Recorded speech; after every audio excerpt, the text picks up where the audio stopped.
আসসালামু আলাইকুম, welcome to my Facebook page. আজকে আমরা যাচ্ছি ঈদের নামাজ পড়তে।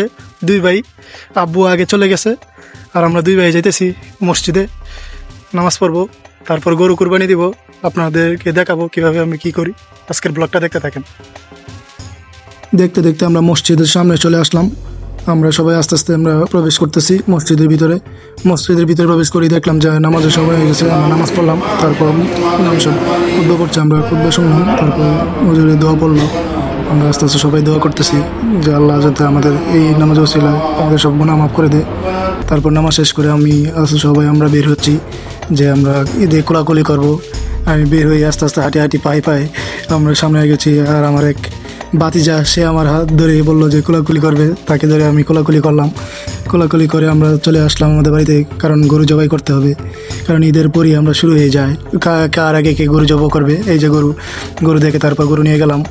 তারপর আমরা গরু জবাই করার জন্য প্রস্তুতি দিচ্ছি। আমি গরুটাকে একটু যত্ন সহকারে আদর করে দিচ্ছি। তারপর রশি দিয়ে গরুটাকে আমরা সুন্দরভাবে বেঁধে নিলাম।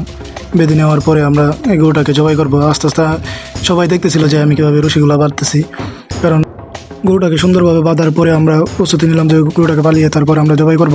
সবাই সুন্দরভাবে গরুটাকে ধরতেছে, গরুটাকে বাঁধার হচ্ছে যাতে গরুটা না লড়তে পারে জবাইয়ের সময় সুন্দরভাবে, কারণ জবাইয়ের সময় যদি লড়াচড়া করে তাহলে সমস্যা হবে। মাঞ্জা দিচ্ছে গরুটাকে যাতে সুন্দরভাবে জবাইটা করতে পারি, সেই জন্য সবাই ধরে রাখতেছে। আর আমি সুন্দরভাবে আল্লাহর নাম নিয়ে আল্লাহ আকবার বলে আমি গরুটাকে জবাই করে নিলাম সুন্দরভাবে। তারপর আমরা গরুটাকে সুন্দরভাবে চিলাই করলাম। চিলাই করে আমরা সুন্দরভাবে আমরা কেটে নিয়ে আমি সুন্দরভাবে এটা রানটাকে নিয়ে আমি বাসার ভিতরে যাচ্ছি যে এদিকে সুন্দরভাবে রানটাকে থেকে মাংস সরাবো। সেই জন্য ভিতরে নিয়ে গেলাম, ভিতরে নিয়ে গিয়ে রাখলাম।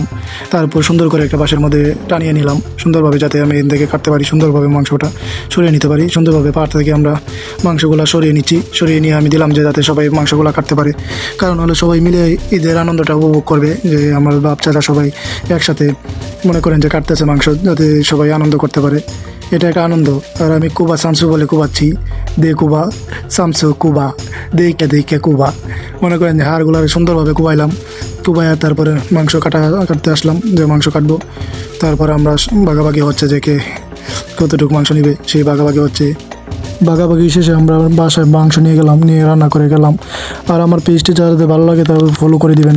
সবাইকে ধন্যবাদ।